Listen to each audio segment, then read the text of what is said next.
Ya, Assalamualaikum warahmatullahi wabarakatuh. Ya, eh, ini masih dalam konteks ini ya, pembelajaran keperawatan keluarga, tetapi memang kita harus belajar melalui daring ya, meskipun ini konteksnya adalah praktikum. Ya, jadi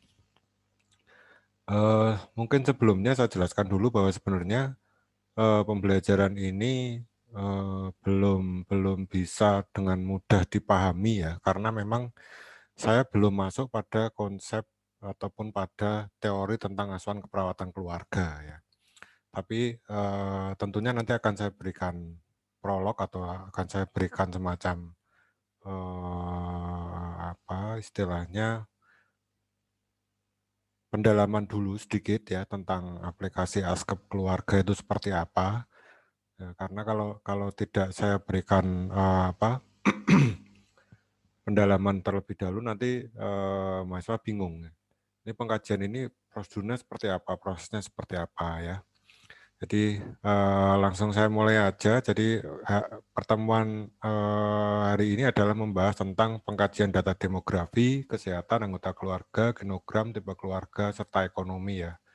Yang sebenarnya kalau kita melihat berdasarkan asuhan keperawatan keluarga, dalam konteks pengkajian ini kita masih memakai model pengkajian keluarga dari Friedman ya, yang terdiri dari 6 kategori pengkajian keluarga, mulai dari mengidentifikasi data, tahap riwayat perkembangan keluarga, data lingkungan, struktur keluarga, fungsi keluarga, serta coping keluarga.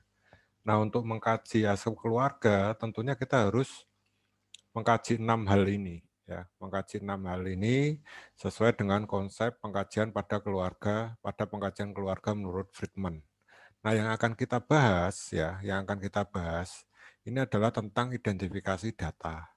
Yang akan kita praktikkan nanti adalah tentang bagaimana cara mengidentifikasi data secara umum. Ini poin 1 inilah yang akan kita bahas pada hari ini. Nah, sebelumnya mungkin saya sampaikan sedikit terkait dengan konseptual keluarga ya pada proses asuhan keperawatan keluarga. Jadi kita saat ini yang akan kita bahas ini kita berada pada poin 1 ini.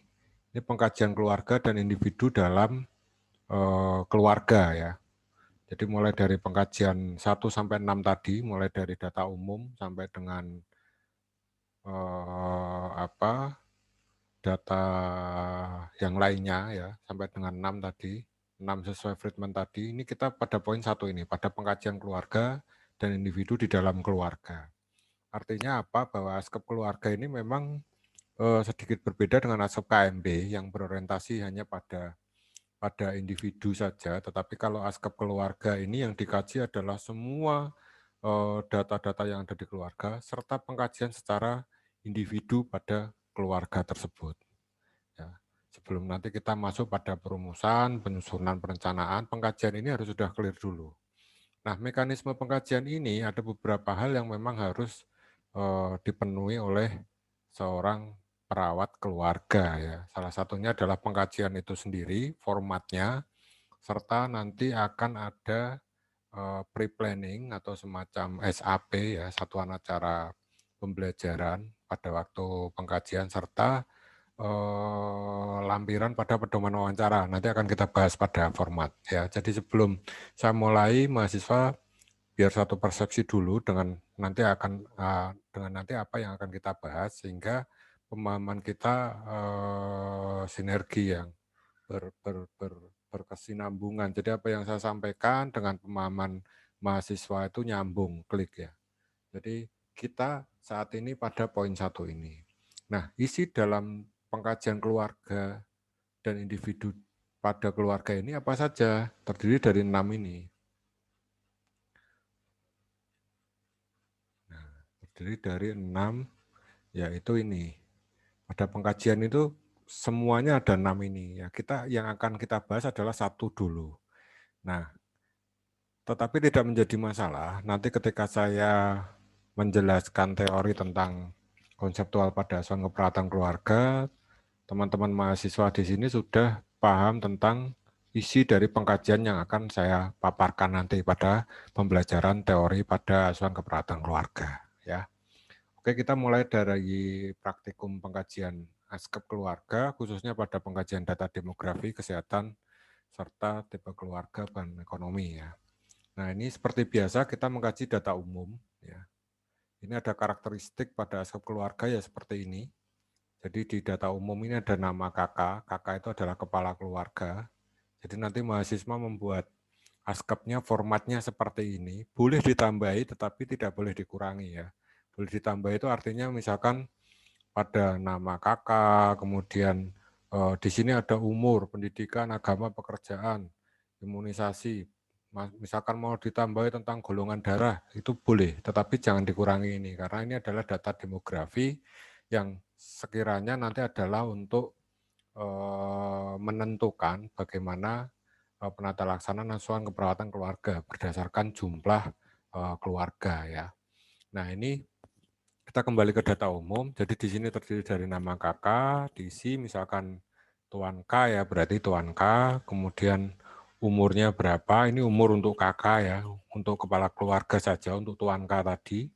Kemudian alamat masih seperti biasa, kita tetap menjaga privasi pasien dan keluarga, jadi disamarkan ya. Kemudian pendidikan terakhir ini, pendidikan Tuan K ini apa, diisikan di sini pekerjaannya, agama. Nah ini kita lanjut pada komposisi keluarga. Ya, komposisi keluarga ini ada nama, seks ini jenis kelamin, umur. Jadi misalkan nama ini adalah Nyonya W, ini sebagai istri ya, atau anaknya misalkan anak K, misalkan sebagai anak pertama, nanti disesuaikan ya. Jadi mulai dari istri, kemudian anak pertama, anak kedua, dan anak ketiga ya. Nanti di sisi umur, kalau hubungan dengan kakak ini kalau istri ya berarti istri ditulis, hubungan dengan kakak ditulis anak kalau yang anak. Apakah kalau saudara tinggal dalam satu rumah juga ikut dikaji? Iya, karena meskipun tinggal dalam satu rumah, dalam tipe keluarga itu juga ada pada konsep keluarga yang sudah diajarkan oleh Pak Tamrin dan Pak Chandra ya. Pak Tamrin dan Pak Chandra ya kalau nggak salah ya. Di situ ada jadi pendidikan, agama, pekerjaan, status kesehatan atau imunisasi. Khusus untuk ini imunisasi bisa kalau yang orang tua ya khususnya, karena biasanya kalau udah orang tua itu udah lupa. Dulu imunisasinya kapan, terakhir imunisasi apa yang didapat juga lupa. Ada yang lupa, ada yang memang pada waktu itu karena usianya mungkin sudah keluarga lansia, itu tidak mendapatkan imunisasi. Jadi kalau memang lupa tidak mendapatkan ya di strep. Tetapi kalau pada usia-usia anak yang memang masih potensial diberikan imunisasi, ya tentunya harus diisi. Kalaupun tidak terisi, berarti kita ada catatan di sini. Oh, ternyata si anak ini tidak diimunisasikan. Ya, jadi artinya di situ ada kegiatan-kegiatan di lingkungannya, apakah ada kegiatan posyandu dan lain-lain yang sekiranya tidak diikuti keluarga, karena itu menjadi catatan. Ya. Kemudian genogram, ya genogram masih sama ya dalam pembuatan genogram tentunya berorientasi pada 3 generasi. 3 generasi ini artinya adalah 3 generasi yang berawal dari nama kakak ya, Tuan Tuan K tadi nama kakaknya. Jadi 3 generasi ini berawal dari nama kakak. Jadi kalau pasiennya Tuan K ya berarti bapaknya Tuan K dan neneknya Tuan K yang dikaji ya. Tetapi kembali lagi bahwa kita kadang mengalami kendala pada waktu pengkajian genogram, mengingat bahwa pengkajian genogram ini adalah mengkaji 3 generasi, padahal ketika kita masuk pada praktek pengkajian itu biasanya keluarga udah lupa, generasi neneknya sudah lupa, apalagi kalau keluarga lansia ya. Lansia itu kadang usianya sendiri saja kadang sudah lupa. Jadi ini hanya menyesuaikan aja ketentuan-ketentuan dalam genogram juga menyesuaikan. Sebentar saya coba kelihatannya ada di materi saya pada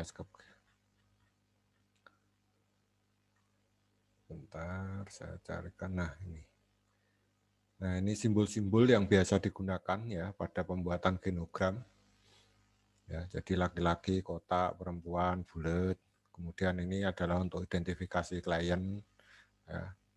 Jadi di double, kemudian meninggal disilang, garis menikah, ini garis pisah. Ya, garis pisah ini artinya belum terjadi perceraian. Kemudian ini garis cerai, double garis. Ya. Kemudian ini garis anak, garis aborsi. Ya. Kemudian anak kembar itu juga sudah ada sendiri ketentuannya. Kemudian tinggal dalam satu rumah, ya ini sangat penting.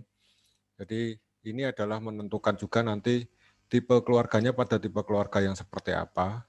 Kemudian ini konflik. Konflik ini artinya misalkan antara suami dan istri berkonflik, ya berarti ini garisnya tidak lurus, tapi garisnya seperti ini ya.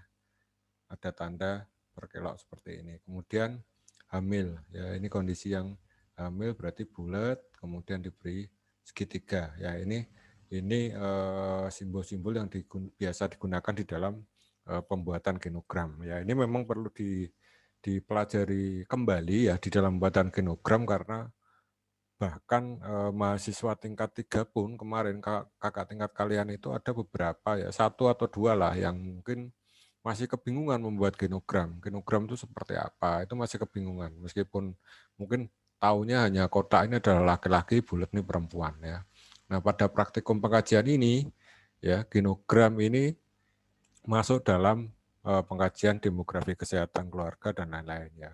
Dan ini nanti mahasiswa mengkaji kemudian diisi di dalam template ataupun di dalam format asuhan keperawatan keluarga.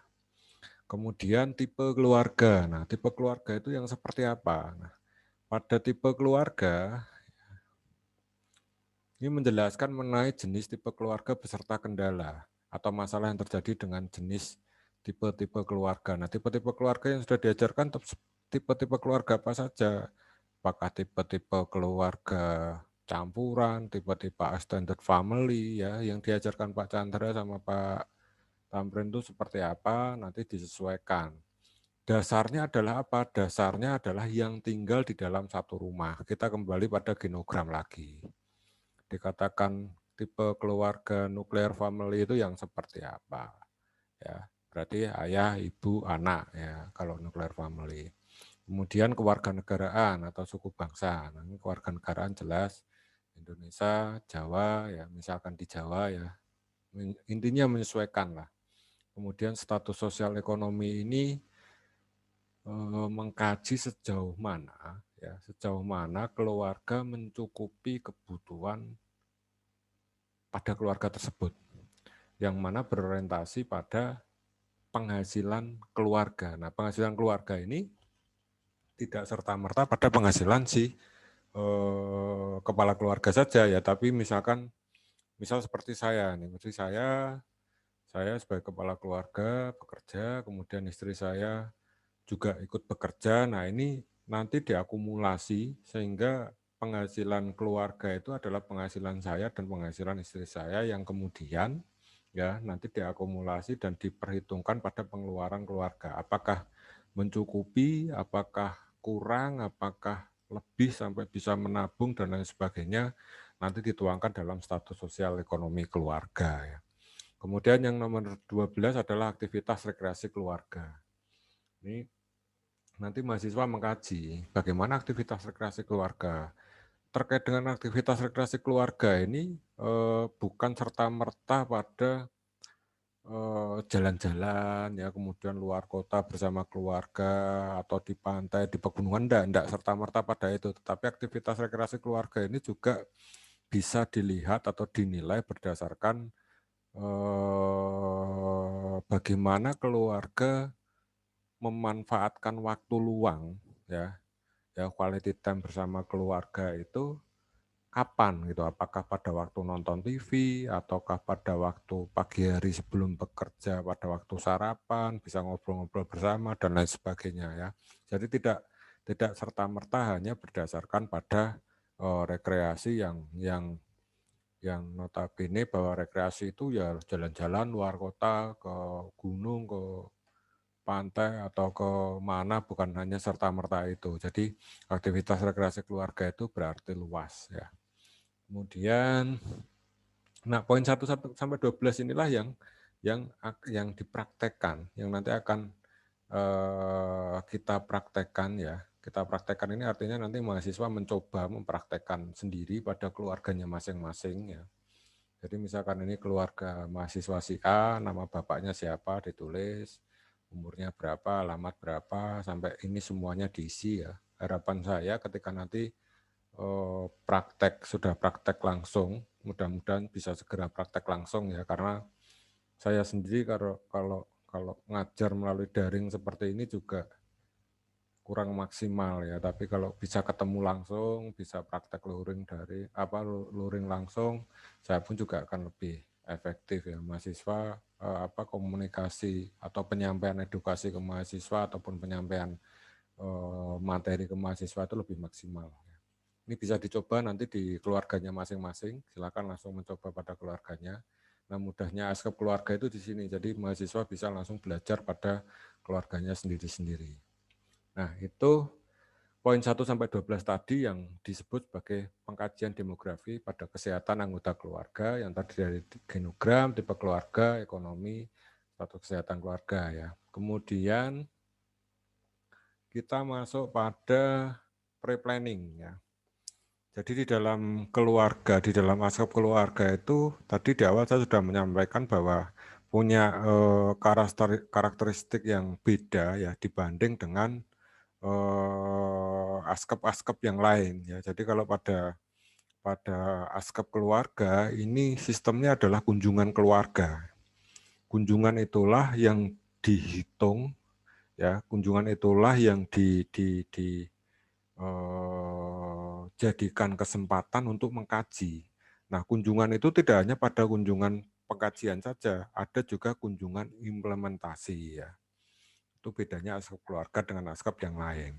Nah, ketika kita mau mengkaji poin 1 sampai 12 ini pada data umum ya, kita harus membuat yang namanya pre-planning. Yang tujuannya pre-planning ini adalah untuk menilai sejauh mana keefektifan mahasiswa mengkaji, sejauh mana juga tujuan mahasiswa melakukan kunjungan itu tercapai, sejauh mana juga langkah-langkah mahasiswa itu mengkaji, sejauh mana juga mahasiswa itu mengkaji sesuai dengan koridor pada pengkajian yang akan dilakukan. Kalau mahasiswa mau melakukan pengkajian pada data demografi, kesehatan anggota keluarga, genogram, tipe keluarga, serta ekonomi, ya kita tidak boleh keluar dari ini pada waktu kita membuat pre-planning. Jadi tujuannya adalah itu. Sebenarnya untuk acuan mahasiswa sehingga lebih fokus dan mempermudah ya. Ini dalam pre-planning ini nanti mahasiswa ketika praktek juga ditugasi membuat pre-planning. Nah, biasanya kalau pre-planning ini mahasiswa membuat 6 ya, yang terdiri dari 6 tadi pengkajian Friedman, tetapi saya biasanya juga mengkondisikan, artinya biar mahasiswa tidak terlalu banyak membuat pre-planning ya sekali kunjungan itu tiga pengkajian lah, sehingga hanya membuat 2 pre-planning. Jadi kunjungannya pun tidak sering-sering terlalu banyak kunjungan ke keluarga ya. Jadi prinsipnya 1 kali kunjungan pada waktu pengkajian itu mahasiswa wajib menyiapkan pre-planning. Dalam poin pre-planning ini terdiri dari latar belakang ya. Latar belakang ini membahas tentang pengkajian khususnya pada pengkajian demografi, kesehatan anggota keluarga, genogram dan tadi ya dan status ekonomi pada keluarga. Dituangkan aja di sini ya. Banyak konsep yang bisa diambil dari buku ataupun dari googling bahwa data demografi pada keluarga itu seperti apa. Nanti dituangkan aja di sini. Kemudian sasaran dan target ini saya contohkan, misalkan keluarga Tuan T. Targetnya Tuan T dan Nyonya S ya. Targetnya ini adalah anggota keluarganya ya. Kakak dan anggota keluarganya. Kalau ada anaknya ya berarti Tuan T, Nyonya S, anak siapa ya itu dituangkan di sini. Dan waktu dan tempat yang terdiri dari hari, waktu, tempat ini nanti menyesuaikan aja.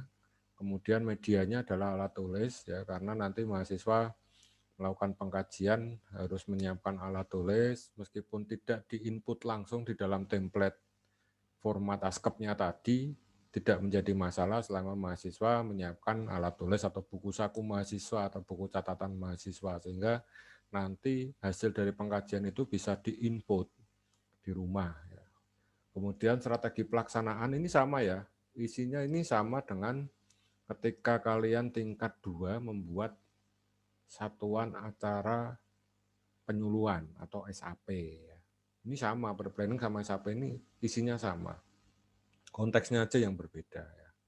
Kemudian pada strategi pelaksanaan, prainteraksi, ini menyampaikan salam, ya biasalah, ini prolog-prolog selamat datang inilah ya, menyampaikan salam, memperkenalkan diri, memvalidasi keadaan keluarga, validasi ini kalau pada waktu pertemuan pertama atau kunjungan keluarga pertama, ya ini kita belum tahu kondisi keluarganya seperti apa. Tapi kalau pada validasi pada pre-planning kunjungan keluarga kedua, ya berarti kita sedikit menyampaikan dari pengkajian pada kunjungan yang sebelumnya ya. Jadi tidak berkenalan seperti perkenalan yang baru pertama kali ketemu. Jadi misalkan kalau baru pertama kali ketemu itu kan misalkan perkenalkan Pak, nama saya perawat A, saya yang bertugas pada pagi hari ini sampai jam sekian. Nah, itu validasi baru pertama ketemu. Tapi kalau validasi pertemuan yang kedua ya berarti sudah beda lagi. Saya perawat A Pak yang kemarin sudah melakukan kunjungan keluarga untuk melakukan pengkajian apa. Nah, itu bedanya validasi pertemuan pertama dan kedua di situ. Kemudian mengulangi kontrak untuk wawancara dengan keluarga ya. Ini kontrak-kontrak yang sebelumnya ya samalah seperti asuhan keperawatan jiwa. Kemarin saya sudah janjian dengan Bapak, Ibu, dan keluarga untuk kunjungan keluarga, untuk melakukan apa, itu divalidasi lagi. Ya. Kemudian atau diapersepsi lagi. Ya. Kemudian menjelaskan tentang tujuan kunjungan. Ya. Tujuan kunjungan kalau pada kali ini ya berarti tujuan kunjungannya adalah tentang pengkajian data demografi, kesehatan anggota keluarga, genogram, tipe keluarga, ekonomi ya disampaikan. Nah, ini tujuan datang, tetapi tujuan pengkajian itu sendiri harus ditambahkan.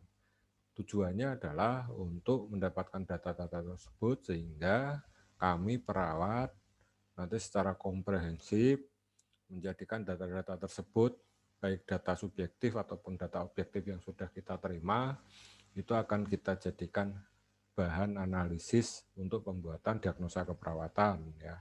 Jadi nanti akan dimasukkan dalam sebuah analisa data, tetapi mungkin keluarga tidak perlu dijelaskan sampai sedetail itu ya.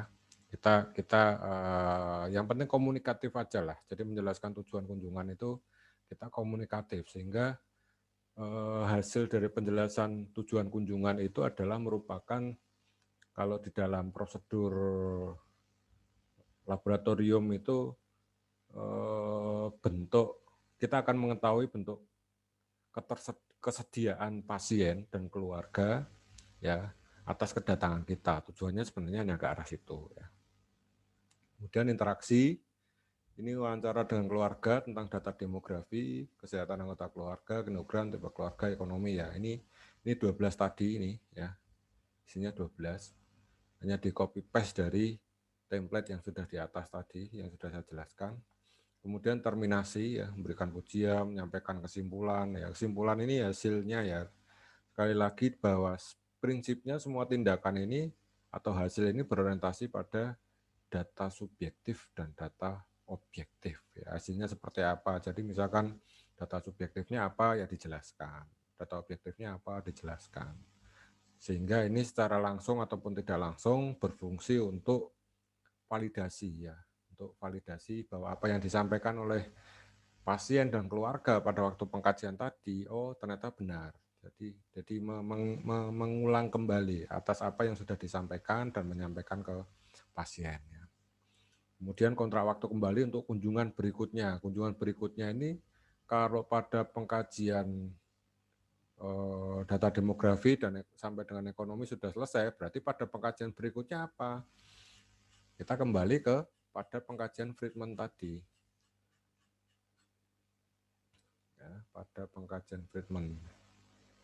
Nah, berarti tahap dan riwayat perkembangan keluarga. Ya, ini untuk kunjungan keluarga berikutnya. Ya. Jadi kita kontrak sekaligus untuk kunjungan keluarga berikutnya. Ya. Kemudian salam penutup. Kemudian setting tempat. Ya. Ini A, B, C ini adalah keluarga, ini A, B ini perawat, C ini supervisor atau pembimbing. Ya. Kemudian kriteria evaluasi sama, ini sama seperti pre-planning ataupun SAP di dalam praktek promosi kesehatan ya.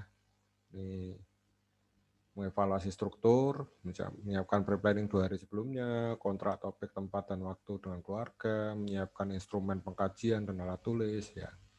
Evaluasi prosesnya, keluarga menerima kedatangan perawat dengan ramah, keluarga dapat menjelaskan data yang ditanyakan. Ini target ya, evaluasi target maksudnya ini. Kemudian perawat dapat melakukan pengkajian, ya, keluarga kooperatif, wawancara berjalan lancar, kemudian evaluasi hasil. Dapatkan data tentang data demografi, kesehatan anggota keluarga, genogram, tipe keluarga, ekonomi keluarga, sesuai dengan apa yang disampaikan oleh keluarga. Ya, itu sebagai data objektif yang bisa kita jadikan sebagai bahan untuk pembuatan analisa data pada asuhan keperawatan keluarga. Nah, ini ada lagi tambahan satu, namanya pedoman wawancara. Pedoman wawancara ini isinya apa? Isinya ya membicarakan tentang poin 1 sampai 12 tadi. Pertanyaan-pertanyaan yang sekiranya akan ditanyakan ke keluarga berdasarkan isi dari pengkajian. Ya. Apakah harus 12 juga pertanyaannya? Enggak. Mahasiswa boleh mengembangkan ya. Selama pertanyaan itu sesuai dengan konteks pertanyaan tidak masalah ya, nama kakak, umur, alamat, pendidikan, misalkan mau menambahkan pendidikan terakhir apa Pak, apakah dulu pernah mendapatkan edukasi kesehatan ditambahkan di situ boleh. Kemudian genogram ini bisa dikembangkan juga. Nah, ini contoh pada instrumen pedoman wawancara serta data umum keluarga ya. Nah, siapakah nama keluarga? Sesuai dengan kartu keluarga ya. Ini bentuk validasinya adalah kartu keluarga. Kemudian berapa usia kepala keluarga saat ini? Jelaskan alamat secara lengkap ya. Alamat lengkap hanya sebagai catatan pribadi perawat ya. Jadi privasi ya biasa ya. Kemudian pendidikan terakhir, pekerjaan kepala keluarga. Jadi ini sama. Komposisi keluarga. Ini siapa saja nama anggota keluarga menyebutkan. Status anggota keluarga, penyakit yang diderita. Nah, ini bisa ditambahkan ini. Kemudian genogram, tipe keluarga ya. Ini tipe keluarga ditentukan oleh perawat berdasarkan komposisi keluarga. Anggota keluarga yang tinggal dalam satu rumah, seperti yang sudah saya sampaikan tadi di awal ya. Ini tipe keluarganya apa? Rata-rata nuclear family ya, atau keluarga inti ya. Kemudian kewarganegaraan, status sosial ekonomi keluarga. Nah ini, siapa saja yang bekerja dalam satu rumah, berapa kira-kira penghasilan dalam 1 bulan ya.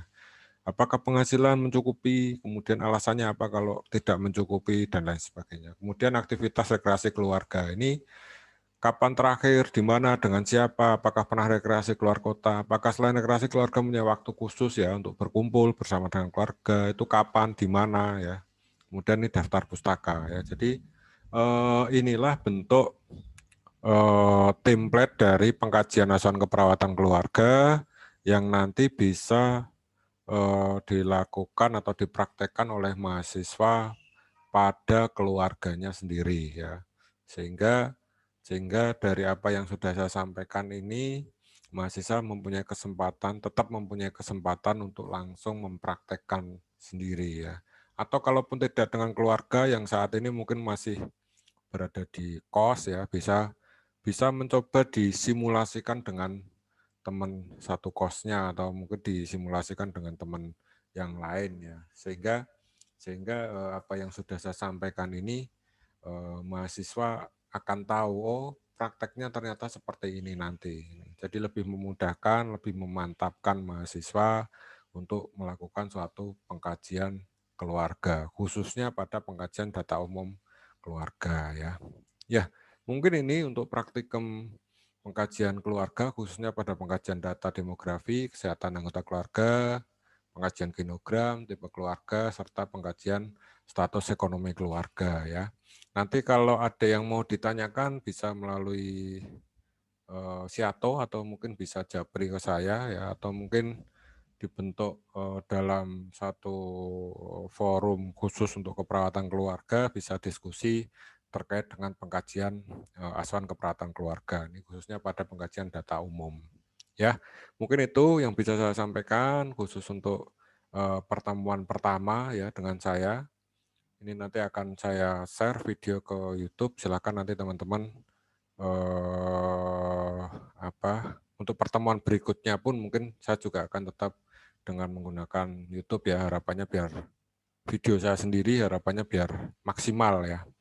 Mungkin itu, kurang lebihnya mohon maaf. Saya akhiri sekian. Terima kasih. Wassalamualaikum warahmatullahi wabarakatuh.